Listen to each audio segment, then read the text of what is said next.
Hola, bienvenidos a su programa Un Paso a la Inclusión, una producción de la Asociación Salvadoreña para una Vida Independiente e Inclusiva. Estamos desde el municipio de Zaragoza, Departamento de la Libertad, El Salvador. Hola, buenos días. Estamos este miércoles desde su programa Un Paso a la Inclusión desde Zaragoza. Un programa en el que abordamos temas sobre las personas con discapacidad. Y esta mañana estamos con Douglas, mi compañero. Hola, Douglas, buenos días. Hola, buenos días a todos, sean todos bienvenidos a Un Paso a la Inclusión.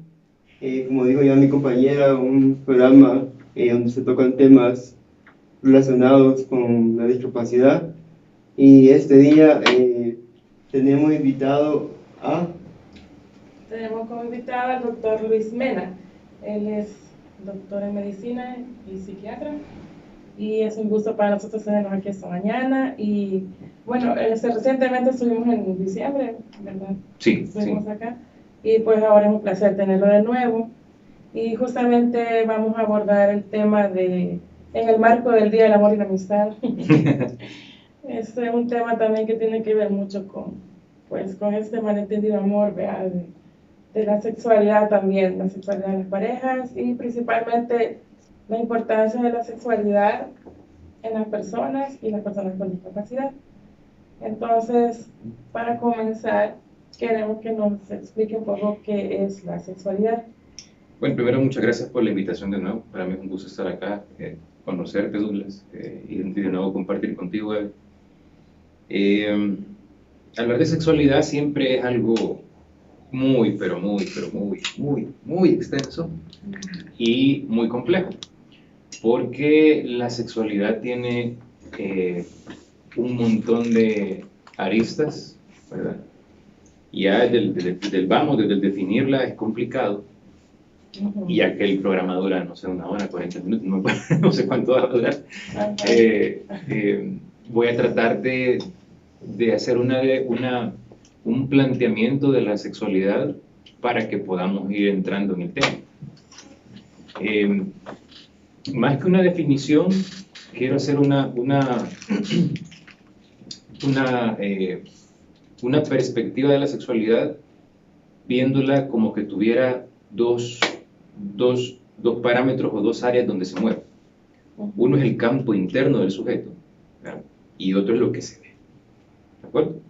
Entonces, partiendo de ahí, la sexualidad se compone por cosas que se ven en nuestro comportamiento, la forma en que nos vestimos, la forma en que nos ven las demás personas, y también está el elemento de cómo nos sentimos, lo que pensamos adentro, lo que nos gusta, lo que no nos gusta.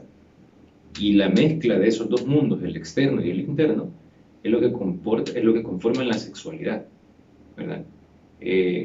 No me refiero únicamente a lo que va orientado al deseo sexual o el erotismo, sino incluso nuestro comportamiento, que no tiene nada que ver con buscar una cuestión sexual o erótica. La forma en que nos vestimos, la forma en que nos comportamos, la forma en que hablamos, la forma en que nos proyectamos al mundo exterior, tiene mucho que ver con el contenido de nuestra mente y qué tanto la parte sexual se ve expresada en eso. Ahora, yendo un poquito más profundo, la sexualidad tiene varios elementos. El primero, que es lo más determinante, es la parte biológica, ¿verdad? Lo biológico es lo que nos determina genéticamente, ¿verdad? Qué características sexuales vamos a tener, ¿verdad? Y básicamente eso predomina desde la adolescencia, cuando tenemos un desarrollo, ¿verdad? Hay una marcada expresión sexual, ¿verdad? En la parte física, desde que las hormonas entran en su apogeo, ¿verdad? En el caso de las mujeres, empieza su ciclo menstrual y empieza una predominancia de estrógenos y progesterona, ¿verdad? Dependiendo del ciclo. Y los hombres, que básicamente somos inundados por la testosterona. Entonces, ya eso determina en una parte, y luego el elemento de ir aprendiendo en nuestra cultura cómo es que se comporta una persona de un sexo o de otro sexo, o ir también desarrollando una preferencia o una orientación dependiendo de lo que yo voy sintiendo y lo que voy experimentando. Entonces, como les digo, es una cuestión súper amplia, pero hay que considerar el elemento biológico, el elemento psicológico, el elemento social, y estos dos campos en los cuales se mueve, que es lo que se ve o cómo yo me expreso y lo que yo tengo por dentro. Sí, continuando. Sí, basado en su experiencia como médico, nos podría comentar si ha tenido o conoce algunos tabúes que se manejan en torno a la sexualidad de las personas con discapacidad. Específicamente con las personas con discapacidad tengo alrededor de 3 o 4 experiencias, ¿verdad? Porque en la consulta privada, que es lo que me desempeño ahora, no tengo tanto paciente que tenga ese tipo de condición, pero sí es bastante diseminado en el área de psiquiatría, conversando con colegas, el hecho de que las personas con discapacidad tienen por decirlo así, una vida sexual casi que nula, o como que deciden hacerla reprimida, hacerla a un lado, reprimida. Y la verdad es que en mi poca experiencia, esos 3 o 4 pacientes que menciono, sí tienen una vida sexual activa, ¿verdad? Recuerdo un chico que él básicamente lo que había optado como para resolver esto, pues que no es una decisión que uno tiene, el tener el deseo sexual, ¿verdad? Justamente como tú dices, lo que había optado era por reprimirse tanto, ¿verdad? Que recuerdo en una sesión, él vino y me dijo, y se soltó, mire, yo lo que quiero saber es que usted me diga si yo al masturbarme me puedo poner peor. Un tabú. O sea, un tabú, una cuestión tan sencilla de educación sexual pudo haberle a él permitido gestionar su líbido, su impulso sexual de otra manera más sana. Pero el temor, que aquí es otra cuestión que podemos dar muy largo y tendido, que es el cerco moral o el cerco de creencias que usualmente son más religiosas en nuestro país, ¿verdad? El judeocristianismo que permea nuestra cultura, es un marco bastante estricto de lo que nos dice que es moralmente correcto o no. Y eso no necesariamente, no quiero entrar en controversia, y eso no necesariamente va de la mano de lo que es sano o no. Una cuestión es la perspectiva moral y otra cuestión es la perspectiva de salud, ¿verdad? Sí, bueno, como personas con discapacidad, Douglas y nuestro compañero Roberto y yo sí hemos estado como inmersos en esta situación de comentarios, de mucho silencio, secretismo, sí. De los tabúes, y abstinencia. Abstinencia y los comentarios de que si se puede o no se puede. Es correcto, no es correcto, porque como dijo él, en el entorno moral o religioso son temas muy delicados, pero siento yo que deberían de ser un poco más abiertos para el conocimiento de la persona con discapacidad, porque siento que las demás personas regulares como que no tienen ese tipo de restricciones en cuanto al tema. Ya cuando una persona con discapacidad se expresa comentarios de tipo sexual, y ahí como que lo van tachando, lo van poniendo ya estigmatizando, y a veces hasta lo tachan de enfermo mental o de enfermo sexual, Sí. Cuando él expresa su sexualidad. Entonces, es un problema, siento yo, que social de nosotros como personas con discapacidad y de las personas que nos rodean, porque al vernos estigmatizados por este tema, muchos lo que hacen o hacemos es que mejor ignoramos el tema y nos reprimimos para no ser tachados de juzgados. Es el mecanismo de defensa que se crea justamente por esa sociedad que no ve bien hablar de sexualidad, Yo consideraría que todas las minorías, cuando tienen, ya de por sí, hablar de sexualidad en nuestra cultura no es tan fácil, ¿verdad? Incluso Personas regulares. para personas, sí, exactamente. Entonces, si ya a ese nivel es difícil, imagínate lo que sucedería cuando una persona que forma parte de una minoría hace una expresión de su sexualidad. Entonces ya ahí es como, ¿será que la forma en que su sexualidad se expresa tendrá que ver con la condición que tiene? ¿Será porque vive así y solo pasa pensando en sexo? ¿Verdad? Entonces hay un montón de cuestiones que ya la persona empieza a catalogar y decir, ah, una perversión. ¿Verdad? O esta persona solo pasa pensando en eso y es un degenerado.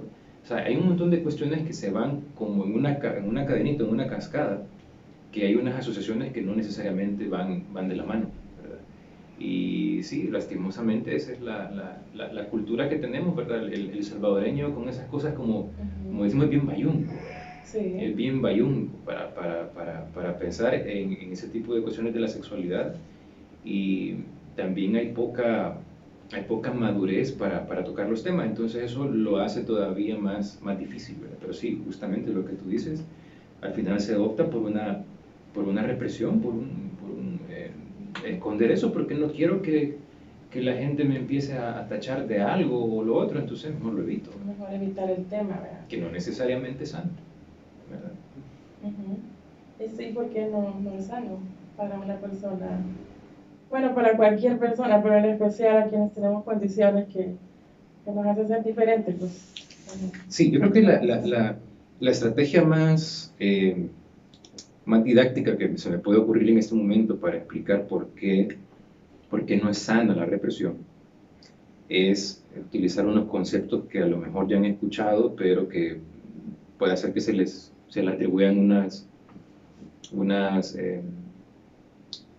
condiciones que no son muy adecuadas.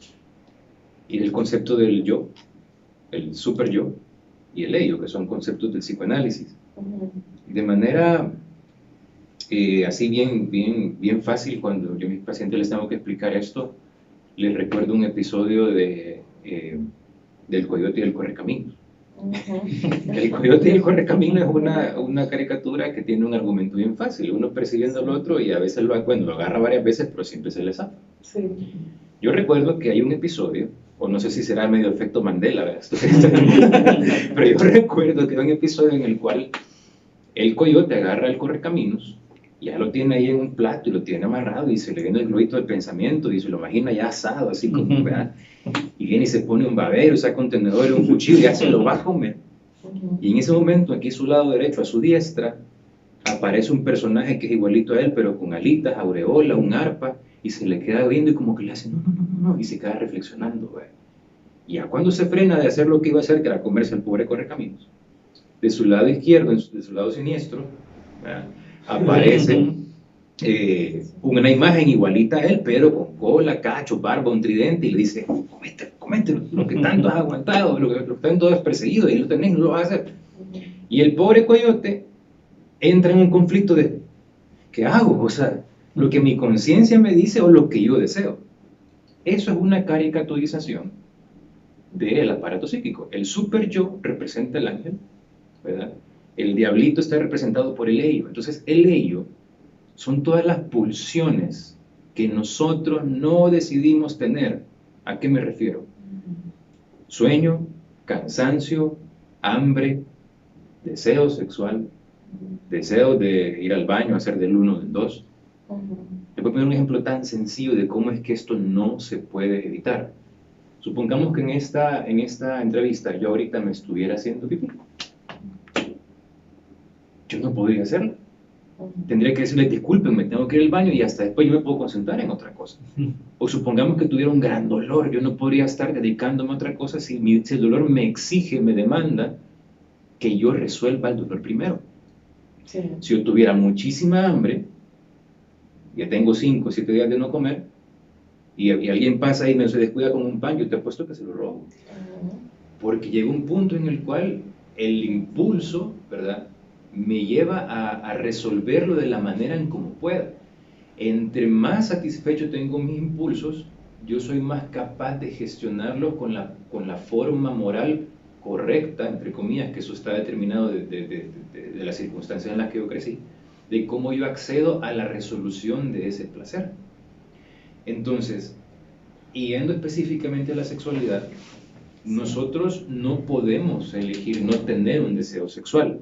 Estoy hablando, siempre que digo en general nosotros, estoy hablando de la mayoría de personas que tienen una sexualidad o una función sexual normal, ¿verdad?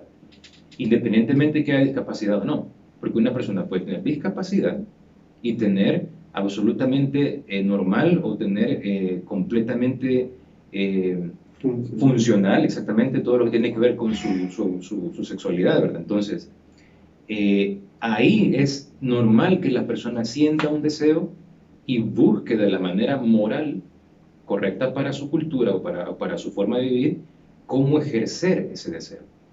Entonces, al no encontrar una opción en la cual mi super yo me diga que es la forma correcta de ejecutar lo que deseo, yo tengo que reprimir. Entonces, ¿qué sucede si mi super yo dice, no, es que no puedes hacer nada hasta que te cases? ¿Verdad? No puedes hacer, ni te puedes tocar por ahí cerquita hasta que te lo bendiga. O sea, ¿qué pasa? Se me encierra a mí en una prisión psicológica en la cual yo no tengo ninguna estrategia para gestionar lo que mi cuerpo de manera natural demanda. Y ahí está el problema tanto para personas con discapacidad como para personas sin discapacidad, que obviamente la tienen más difícil las personas con discapacidad, porque si ya lo que hablábamos al principio, si ya de por sí tienen esta condición de minoría que ya los estigmatiza de cierta manera o los limita de cierta manera, ya la expresión de su sexualidad cae dentro de esa limitación, ¿verdad? Y ya se magnifica, se amplifica la limitación que hay. Entonces, nunca va a ser sano no encontrar una forma que concilie lo que deseo con la forma correcta de ejecutarlo. El único mecanismo que encuentra la mente de manera inconsciente es reprimir. Y la represión es como que tú metas en una olla de esas chivas de presión para hacer frijoles, que a mí me dan miedo, la verdad, porque yo siento como que van a explotar. Yo nunca he cocinado frijoles, mi mamá lo hacía cuando estaba chiquito, pero la cosa es como que le prendas más fuego a eso y empieza la presión, es que eso volado de alguna manera va a salir. O revienta la olla, que arruina el recipiente. Vean, que el equivalente en psicología o psiquiatría con reventar la olla sería todas estas conductas, un concepto muy viejo, neuróticas, que vienen a expresarse como conductas automáticas, de repente con somatizaciones, de repente con ataques de pánico, situaciones de ansiedad, irritabilidad en la conducta. Entonces todo eso es derivado de una incapacidad de canalizar un impulso o una pulsión que está ahí y yo no puedo elegir que no exista. Entonces, por eso es que no es sano. Aquí, en el programa anterior hablamos del concepto de salud y yo les decía que es algo que no es estático. Uno fluctúa en la salud, porque tiene mucho que ver con muchos elementos que no solo son físicos. Entonces, aquí lo sano viene siendo que yo encuentre una manera que es correcta para mí, mi sociedad, mi tribu, mi entorno inmediato, de que yo ejerza la gestión de ese impulso sexual y que yo no me sienta culpable ni tachado por la forma en que lo estoy ejecutando. A ver, suena bien bonito, pero a veces no se encuentra la manera. Sí. Y ahí está la dificultad. Sí, nos queda claro el por qué no es sano guardarse todo eso, es natural.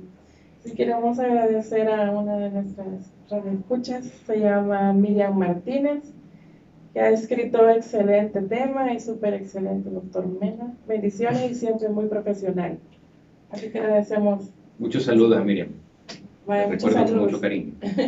Ella, por cierto, ella tiene una labor bien bonita con los niños que padecen de cáncer en el Hospital Nacional de Niños Benjamin Bloom.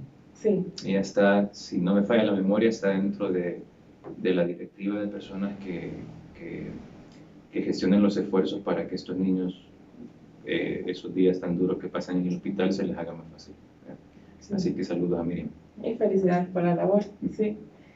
Sí, doctor Mena, y continuando con ese tema de la sexualidad y todo, sabemos que la familia es bien determinante, ¿verdad?, en la vida de todas las personas, entonces, en especial en estos grupos familiares donde la persona con discapacidad y muchas veces no se sabe cómo tratarla, y a medida van creciendo, ¿verdad?, no se acepta que se conviertan en adultos, siempre se les infantiliza y que son los ángeles que no van a poder tener, siempre asociado con la idea de la religión, el hecho de que sean infantiles y ángeles significa que son puros, por lo tanto no pueden tener relaciones sexuales o no pueden tener intimidad con otras personas. Entonces, ¿por qué en la familia se da esto de volver al silencio, al secretismo con la persona? De nuevo, es una cuestión cultural. A ver, Latinoamérica, si lo vemos desde el punto de vista material histórico, por todo lo que ha vivido Latinoamérica, tenemos la cultura que tenemos pues, por eso, porque venimos arrastrando esa historia. Herederos y todo eso. Justamente, si tú platicas con una persona de la India, allá la sexualidad es otra cosa, así que de ahí que viene el Kama Sutra, ¿verdad? Si tú hablas con una persona de Asia, la filosofía del Tao y todo eso percibe la sexualidad de otra manera. Sí. En Europa son mucho más liberales. Tú vas a Berlín, Alemania, y hay unos clubes que a cualquier persona aquí le daría, pero pánico, ¿verdad? Entonces, es una cuestión que tiene que ver mucho con la cultura en la que vivimos. Entonces, la familia, si es consecuencia de la cultura en la que hemos venido heredando, sí, claro que va a tener esas percepciones y esos anhelos de pureza, de castidad, ¿verdad? De atribuirle estas, como yo digo, que ponen la vara tan alta que es imposible que se cumpla, ¿verdad? Porque siempre se sale este símil, como decir, un angelito, ¿verdad?, que haría Jesús en tu lugar, pero yo digo que sí, Jesús hizo lo que hizo porque era un terrestre extra, era un simple ser humano, ¿verdad? O un angelito lo puede hacer porque tiene una condición que no es un humano normal, ¿verdad? En dado caso que eso fuera así.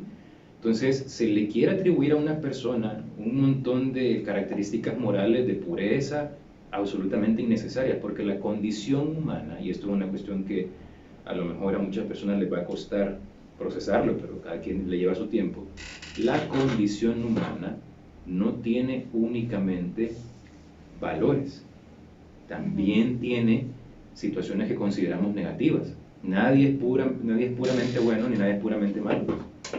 Todos tenemos una mezcla de cuestiones buenas y malas. Entonces, desde ahí el deseo de la familia de quedarse con el espectro de lo bueno de alguien y desear que eso sea lo que defina toda su conducta, pues sí está bonito como parámetro, como norte. Porque obviamente que nadie quiere que a alguien le salga un 100% malo, pues. Pero viene desde ahí, que la familia ya encasilla y le pone como expectativas irracionales al comportamiento de la persona. Cuando en realidad lo más honesto, lo más adaptado a la realidad sería la orientación. Y aquí parte por la comunicación. Si no hay una buena comunicación entre la familia, si no hay una buena comunicación entre la pareja, ya ir pasando otro tema más adelante, la sexualidad no importa si alguien pertenece a una minoría o no, es difícil de gestionar. Tiene que pasar por la comunicación y la comunicación asertiva. Que lo que pienso, lo que digo y lo que actúo esté alineado como una flecha. Si yo pienso una cosa, digo otra y actúo de otra, no hay congruencia. Exactamente. No hay congruencia, sí. Exactamente. También queremos agradecer otro comentario que ha llegado, que es de Hilda Gómez, y dice que buenos temas que antes eran un tabú. Ajá. Precisamente por eso los estamos abordando, ¿verdad? Claro.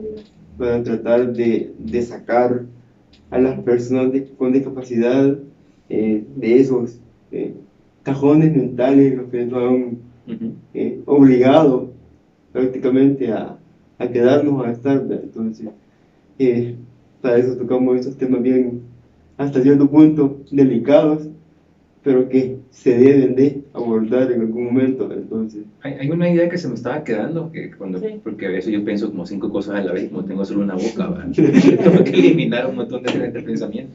Pero una pregunta que me hiciste al principio, ¿cómo fue que lo que me dijiste? De que se les estigmatizaba o se les tachaba a las personas con discapacidad.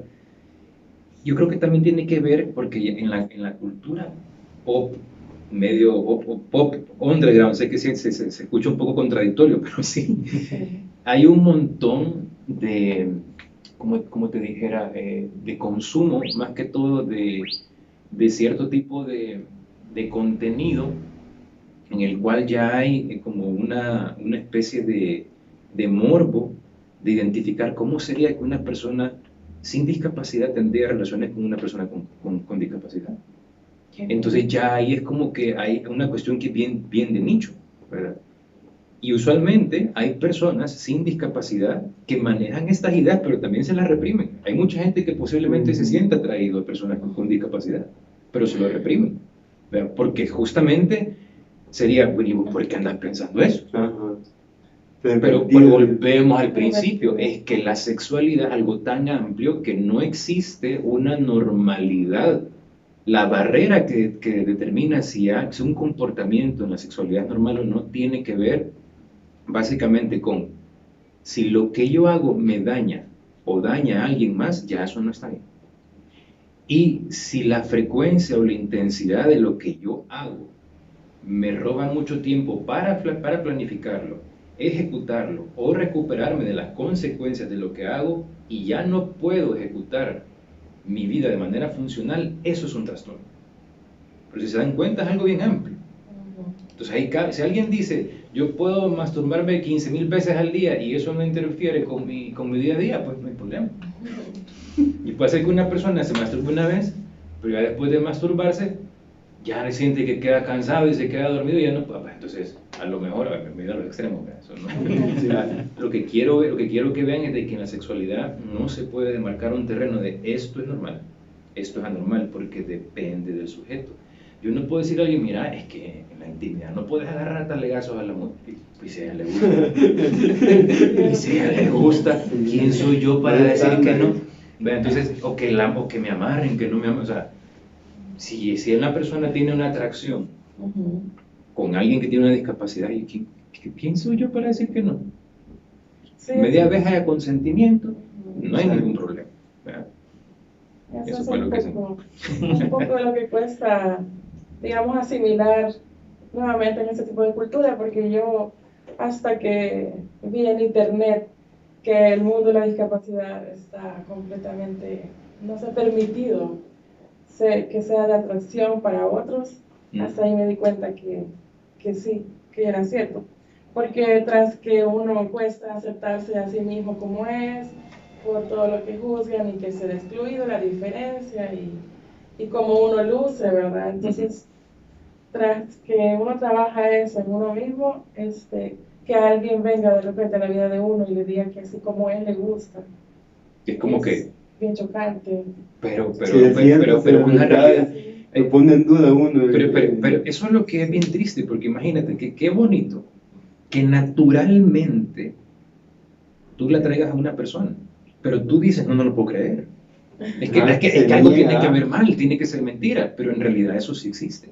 Sí existe. Es así como las personas que de repente tienen una atracción por a lo mejor personas muy delgadas o muy gorditas, ¿verdad? Eso en realidad existe, no están mintiendo, hay gente que la atrae, gente así. En ese amplio espectro está también. Justamente, así como de diversa es la orientación y la atracción sexual, así de diverso es las soluciones que las personas pueden acceder. Y sí, hay personas que pueden tener esa gran fortuna de encontrarse en el azar de la vida alguien que conecte directamente con justamente como la persona es, pero el tabú no permite entregarse esa experiencia por la duda. Es decir, no, me va a estar dando paja, me lo dice por darme ánimo, y puede ser que en realidad sí le guste el 100% de lo que está experimentando. Y eso, pues sí, yo creo que primer programa en el que ahorita que me estoy escuchando, nunca he escuchado que alguien toque ese tema específicamente desde un punto, de un abordaje serio, pues, Sí, que no sí. lo estén tomando así como chiste, o como, Ajá. o como una cuestión así para viralizar, o una cuestión así muy morbosa, ¿verdad? Porque justamente es algo muy, muy tabú. Ajá. Y precisamente, pues, porque es considerado un morbo que alguien sea atraído por una diferencia Ya. como de discapacidad, pues, porque sería juzgado para otros, eso que dice una perversión, que cómo te puede gustar alguien que es tan inocente. Solo quiero utilizar. Es que ahí hay una condición de la mente, del cerebro humano, es que el cerebro humano es experto en reconocer patrones y la normalidad. Cuando digo normalidad me estoy refiriendo a un término estadístico, ¿okay? A la campana de Gauss que nos enseñan ya no me acuerdo en qué grado, pero que es ese como sombrerito así, parecido al vuelo del Principito, de cuando Sí. Y los extremos de esas colitas, ¿verdad? Del 100% de una población está lo que es bien poco frecuente, perdón, lo que es poco frecuente y que tiene, a lo mejor, si estamos hablando de estatura, yo sería anormal en este país, completamente normal. Yo salgo en la calle y me ven como que si fuera animal de circo, porque soy anormal, soy demasiado alto para la población normal. Y una persona que mida abajo de 1,50 también la ven así como que, ¿verdad? Entonces, los dos extremos estamos en la colita de esa distribución normal, y lo que es el grueso que está aquí son las personas que andan en el promedio. Entonces, sí. El cerebro humano está acostumbrado a reconocer patrones de normalidad. Cuando algo se desvía de la norma, ahí viene el concepto de desviado o de desviación, porque son conceptos estadísticos. Vean, cuando algo se desvía de la norma, decimos, esto no está bien. Pero que si está comprendido entre la población, lo que pasa es que se desvía de lo que es común, por decirlo así. Entonces ya eso llama la atención y tiene que tener una explicación distinta. Y hay un montón de cuestiones que tienen que ver el morbo, lo que yo proyecto en lo que estoy viendo, y un montón de situaciones que hacen ese fenómeno más complejo. Pero es por eso, porque el cerebro humano está acostumbrado a sentir cómodo lo que está dentro de la distribución normal y sentir incómodo lo que está, o no incómodo, esa palabra está incorrecta ahí en su momento, sino que siente como que hay una disonancia, hay una impresión distinta de cuando yo estoy ante la presencia de algo que se sale de la norma. Sí. Y eso genera reacciones distintas a cuando estoy algo que es normativo. ¿Okay? Y eso es en general. Ahí está incluido cualquier minoría, cualquier tipo de característica física, psicológica, opinión, cualquier cosa que se desvíe de la norma, tiene esas reacciones que son así como que, ¿qué onda? Gente que le pasa. Bueno, impactantes. Bueno, tanta que interesante la plática que se nos había olvidado la pausa musical. Así que continuamos después de esta pausa con el interesante tema que estamos discutiendo. Volvemos dentro de unos 3 minutos. Me voy a poner en modo intelectual. Sí, está bueno. Vaya, la grafía me está haciendo pedazos. Bueno, continuamos con un paso a la inclusión, platicando con el doctor Mena sobre un tema bastante interesante y a la vez difícil, pero que es necesario abordarlo. Entonces, para continuar aquí con la entrevista, ¿nos podría recomendar algunos tips para personas con discapacidad para quitarnos estos mitos que tenemos sobre la sexualidad? Tips, bueno, justamente coincide con que me ha puesto los lentes, así, flow de profesor, como diría el chombo. Tips, a ver, como decía antes, en hablar de sexualidad tiene mucho que ver con la capacidad de comunicación, ¿verdad?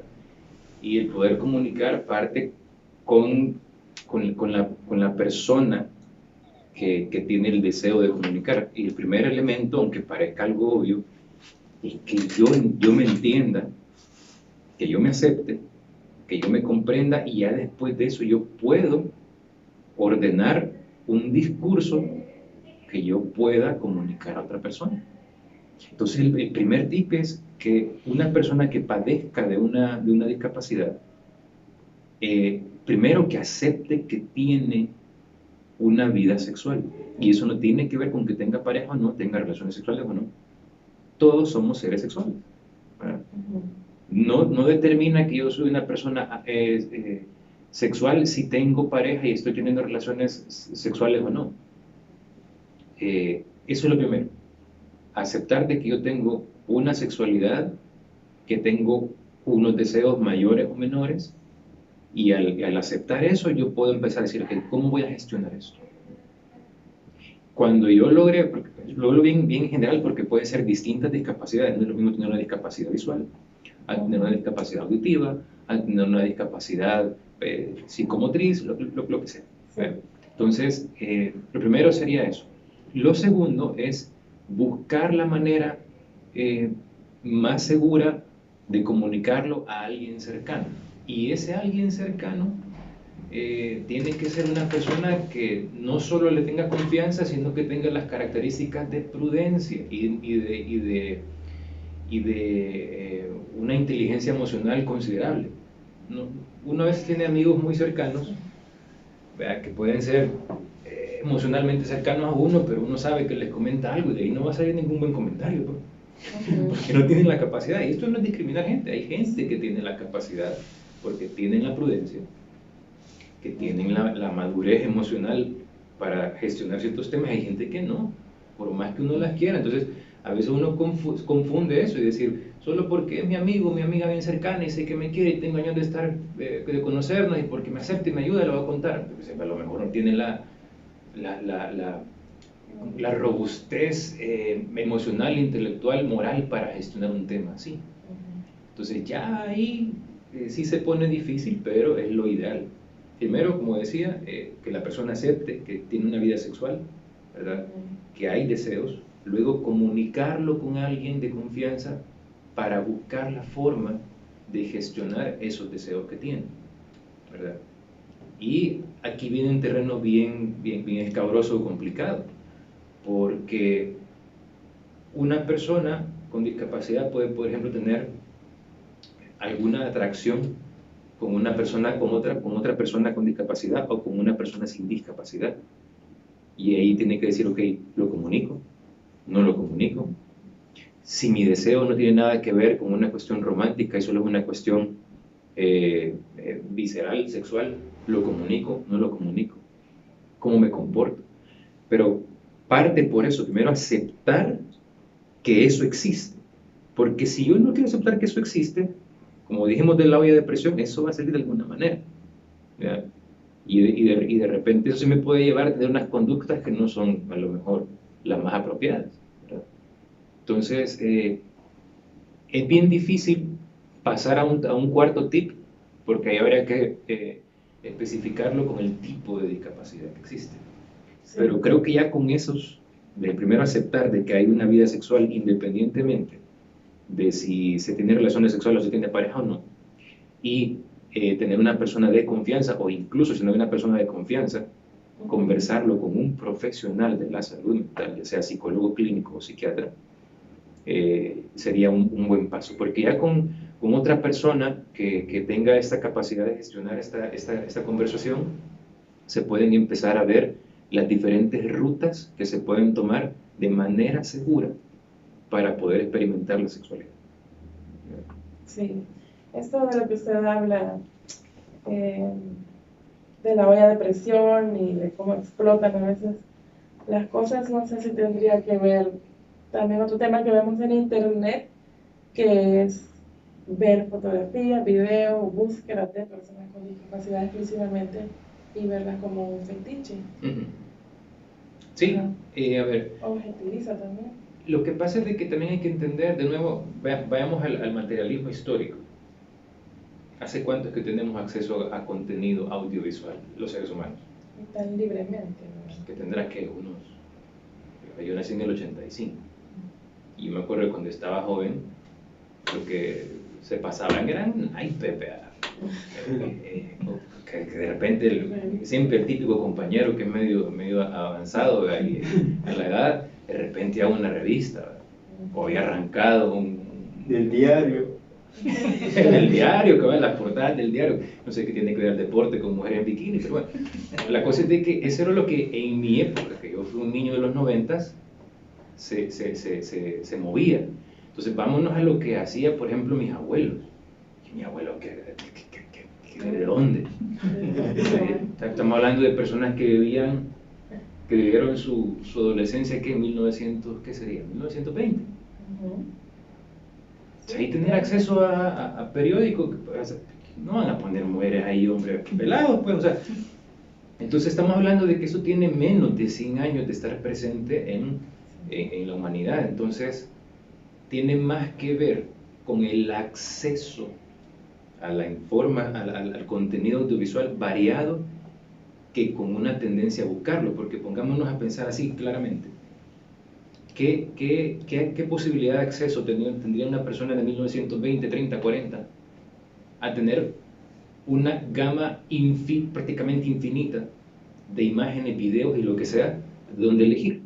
Y de repente, sin creer que el algoritmo lo lleve, como viste esto, ya viste esto, y de repente termina viendo una cuestión de sexo con personas que se consideran con enanismo, ¿verdad? O de repente ya una cuestión que ya no es lo normativo que decían, que a lo mejor yo no lo hubiera buscado, pero me empezó a tirarlo y yo fui de curioso.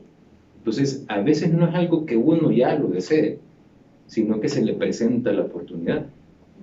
Recuerdo que hace poco vi un podcast que mencionaba un psicólogo que nosotros podemos comparar el acceso a la diversidad de mujeres que tendría todos los reyes de Europa en la época en los últimos años que hubo reyes prácticamente en toda Europa. Tú unes todas las experiencias sexuales que tuvieron esos reyes con el acceso a la diversidad que puede tener un adolescente ahorita en la computadora y le gana a todos esos reyes con toda la diversidad que tuvo. Entonces, ¿cómo afecta el cerebro humano eso? Sí. Lo afecta. Y el elemento del algoritmo también. Porque el algoritmo lo que hace es que empieza a identificar cuáles son tus patrones de consumo, de búsqueda, y te empieza a tirar lo que considera que te va a gustar. Entonces, lo que creo es que en el mundo moderno sí puede ser una cuestión de morbo de la persona, ¿verdad? De decir que esto me da curiosidad, y también una cuestión que le llega sin que la persona lo busque. Y eso sí puede ser potenciado dependiendo de qué tan satisfactoria es su vida sexual. No es lo mismo una persona que tiene una pareja estable y que todos los días tiene relaciones sexuales 2 o 3 veces al día, a una persona que no tiene acceso a tener relaciones sexuales y la última vez que tuvo relaciones sexuales fue hace 2 años. Y que de repente empieza a consumir cuestiones audiovisuales que obviamente van a estimular la respuesta sexual. Que eso es otro tema, porque la respuesta sexual masculina y femenina no son iguales, porque está determinada por la biología, ¿verdad? Entonces, es como decía al principio, una cuestión bien complicada que tiene varias aristas, pero básicamente se pueden ver esos 2 tipos de fenómenos: que una persona ya tenga el interés por este tipo de preferencias, exactamente, que también hay que tocar el tema de las parafilias, ¿verdad? Que en el mundo moderno algo me exponga a eso y yo termine consumiéndolo sin que yo lo hubiera buscado en un inicio, ¿verdad? Sí, no solo por ser llamada la generación X o los millennials, no significa que el cerebro esté preparado para tanta. No, es que lo que pasa, esto es una cuestión bien interesante, porque lo que pasa es que las modificaciones sociales que el cerebro humano le ha tocado adaptarse en prácticamente 3 generaciones son demasiadas. Desde la revolución industrial para acá, la humanidad no va a la par del desarrollo que tenemos tecnológico. Entonces las adaptaciones no se van dando. Entonces tenemos un cerebro que todavía tiene mecanismos de cuando estábamos en la época de las cavernas. Así que los ataques de pánico, el secuestro que tenemos amigdalino, cuando la amígdala cerebral se activa, empieza el corazón, todo eso sirve para salir corriendo. Sí. Pero esa misma respuesta me da si yo leo que me dijeron de que me van a embargar la casa. ¿Y de qué me sirve que se me ponga el corazón acelerado ahí? Yo no puedo resolver eso saliendo corriendo y agarrando a patadas la carta. ¿Verdad? Y ese mecanismo está diseñado para que yo haga una acción física. Entonces, no se nos ha actualizado el hardware y el software todavía. Y la sociedad cada vez está más avanzando en cosas que seguimos teniendo respuestas desadaptativas. Sí. Porque la velocidad con la que esto está creciendo ya no es... O sea, baja que vamos a ir adaptando de manera fácil a esto. Pero es el mundo en el que vivimos. Ovnis chinos, derribados en Alaska, en Canadá. Ovni en forma de globo. Nos están invadiendo. Sí, y de hecho, no sé si ustedes ya han visto una película, creo que es estadounidense, que se llama 6 sesiones. 6 sesiones. 6 sesiones. No, ahí sí, yo que me la llevo pues cuando tengan chance y busquen, ahí trata bastante. Prácticamente se basa en el tema de la sexualidad de personas con discapacidad. Ok. Como spoiler, Sí. es de una persona con discapacidad, no me recuerdo si es física o con parálisis, no me recuerdo, que está en cama, no se puede mover. Y siempre tiene pulsiones ahí de deseo sexual. Y lo que opta él es por contratar a un asistente sexual especializada para personas con discapacidad. Ella se especializaba para atender a personas con discapacidad. Pregunta, ¿no es con Mónica Bellucci esa película? No sé, no me recuerdo ahorita el nombre de la Se me acaba de Pero ir a la mente sí. una escena, pero algo así parecida. Y al final de cuentas, él la contrató a ella para sus deseos sexuales y ella terminó enamorándose de la persona que asistía. Entonces, bien interesante la película porque, o sea, no todas las películas tratan ese tipo de temática. Claro, Sí. pues, sí, como lo que decíamos, una cuestión tabú.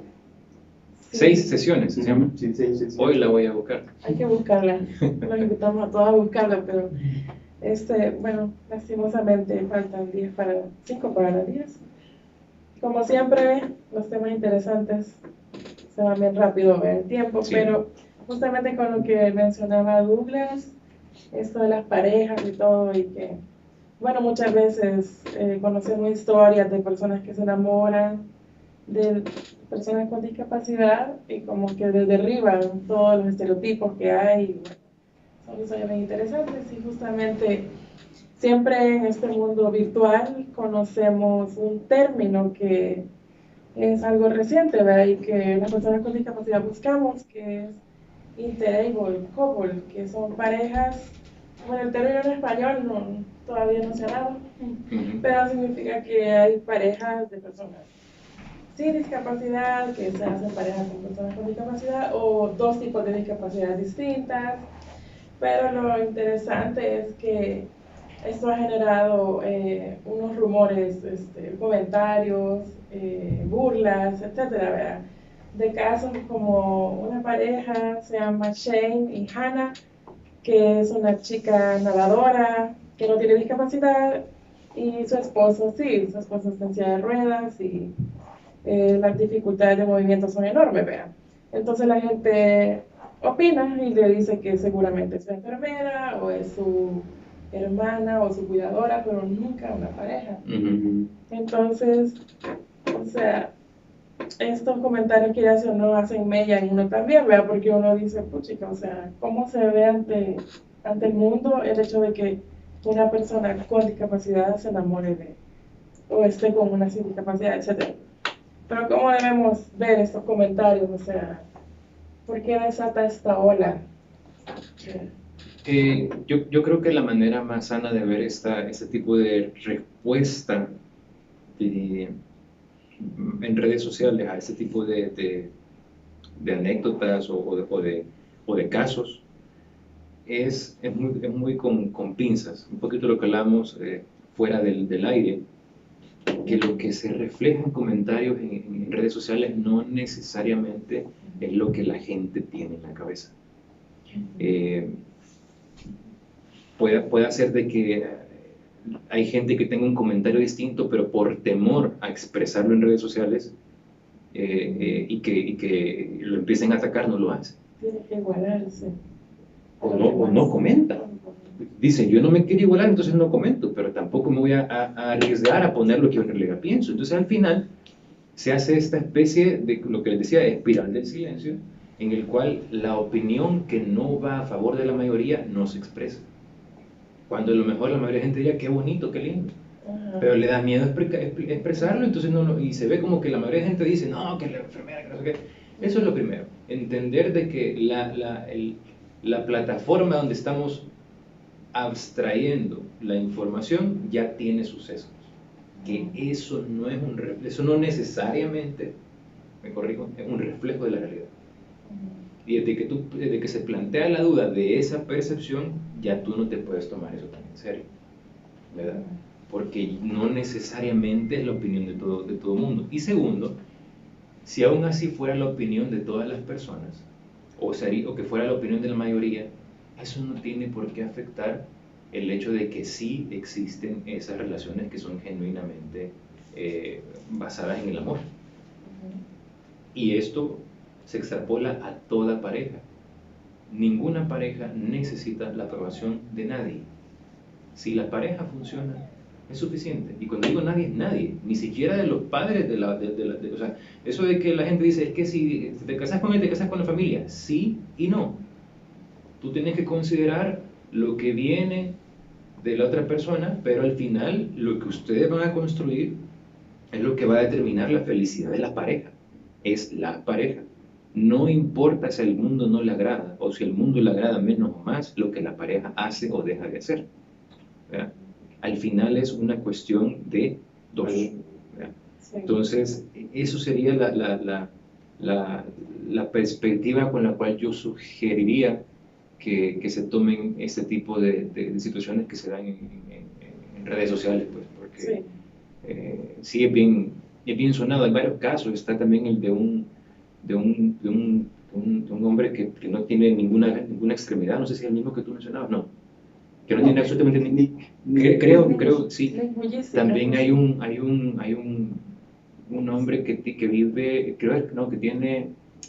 que está en una silla de ruedas, que es de las que son eléctricas, pues prácticamente no tiene ni movimiento, y la pareja es súper guapa. Hay varios casos que son bastante sonados, sí, son sonados, y sí, sí se entiende el comentario, Gaby, y creo que esa sería la perspectiva, sí. Al final darse cuenta de que lo que uno vive de manera personal es lo que determina la felicidad, no la opinión de la gente. Sí. De hecho, en TikTok, yo es la única pareja que he encontrado así, que ella es una persona regular y él es con discapacidad en silla de ruedas. Y casi que en todos los comentarios le ponen dónde la conseguiste, dónde la compraste, cuánto te costó, qué le das, sí. Cuánto tiene tu cuenta bancaria, o sea, todo como que le dan a entender como que ha comprado el amor de la muchacha. Ajá, la sociedad lo toma como algo increíble que una persona regular se fija, se enamora de una persona con discapacidad. Sí, sí. Hay que tomarlo por donde viene, pues. O sea.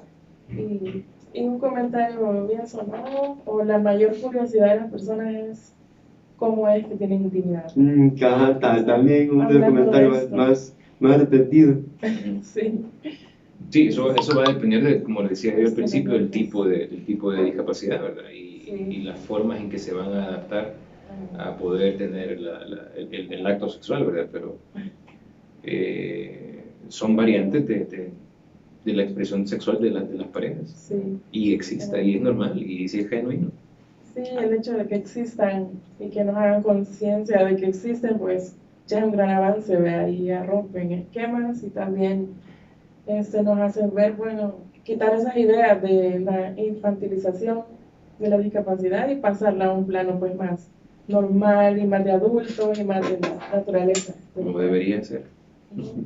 Pues, ya para ir finalizando, algún comentario final que nos quiera dar para cerrar el tema. Yo lo que considero es que programas como estos, tocar estos temas en la sociedad salvadoreña se necesita. Yo creo que debería ser tomado por medios de comunicación tradicionales como los nuevos, ¿verdad? ¿Qué temas así se difundan? Que no tenga la gente miedo de hablar con personas de minorías o de diversidad, ¿verdad? Esa sería mi reflexión. Que se pierda el temor. Yo creo que la gente tiene mucho miedo de ofender. Sí. La gente tiene mucho miedo de ofender, y lo hablábamos la vez pasada. Si yo no sé algo, pregunto. ¿Verdad? Si yo no sé cómo dirigirme a ustedes, ¿cómo crees que te diga? ¿Verdad? ¿Crees que te ayude? ¿Qué no crees que te ayude? ¿Cuál es el miedo de preguntar cómo hacer las cosas con la gente que tiene una diversidad o una expresión distinta de la mía en el ambiente, pues sí, físico, ¿verdad? Yo creo que ese es el temor que nos mantiene ahí encerrados en nuestra comunidad, ¿verdad? Sí. Y ese sería mi comentario, ¿verdad? Y para las personas con discapacidad, les invito a que si cualquier comentario de lo que hicimos acá o lo que se planteó les hizo inquietud en su mente y consideran de que hay algo que tengan que explorar o que deban consultar con alguien, cualquier profesional en psicología clínica o psiquiatría les podría orientar, ¿verdad? Sí. Para que tengan una vida más plena. Sí, qué mejor manera de buscar ayuda con profesionales de salud mental que nos derriban tantas creencias Así es. que han sido infundadas en nuestra mente y que nos han creado tantas etapas de frustración o de depresión. Ajá, y nada más liberador que ir con un guía. La invitación, ¿verdad? Para que quienes necesiten... Para que busquen ayuda. Sí. Sí. Y aquí está el doctor Mena también, que tiene sus redes sociales. Sí, ahorita creo que solo tengo Instagram. Creo que es algo como Dr. Luis Mena Psiquiatría. Últimamente no estoy tan activo porque estoy en etapa de preproducción de un montón de cuestiones. Ahí le voy a hacer la competencia con el podcast. Qué bueno. Los voy a invitar. Para compartir. Entonces no estoy muy activo en mis redes ahorita, pero dentro de poco. Es la manera en la que lo pueden buscar. Sí, ahí me pueden. Por cualquier consulta que Y ahí quieran. está la dirección de la clínica, teléfonos, todo. Okay. Bueno, por el momento, nos vamos a despedir y después de eso vamos a poner una cápsula relacionada al 14 de febrero y a estas fechas y lo que se ha dado a conocer como amor, pero que ahora ya está cambiando el concepto. Ajá. Así que, doctora, ha sido un gusto para nosotros. Muchas gracias por acompañarnos y hablar de este interesante tema, de que no sea la primera ni la última oportunidad. Sí. Yo vengo todas las veces que me quieran invitar. Gracias. Muchas gracias ahí por la participación. Un gustazo. Vamos a compartir cuando ya usted se lance al mundo de los influencers. Bueno, Douglas, ha sido un gusto entonces y feliz día para todos. Gracias a todos por escucharnos y no se olviden de escuchar otra vez el programa de otro miércoles, siempre de 9 a 10 de la mañana por Radio Bálsamo. Que tengan todos un feliz día.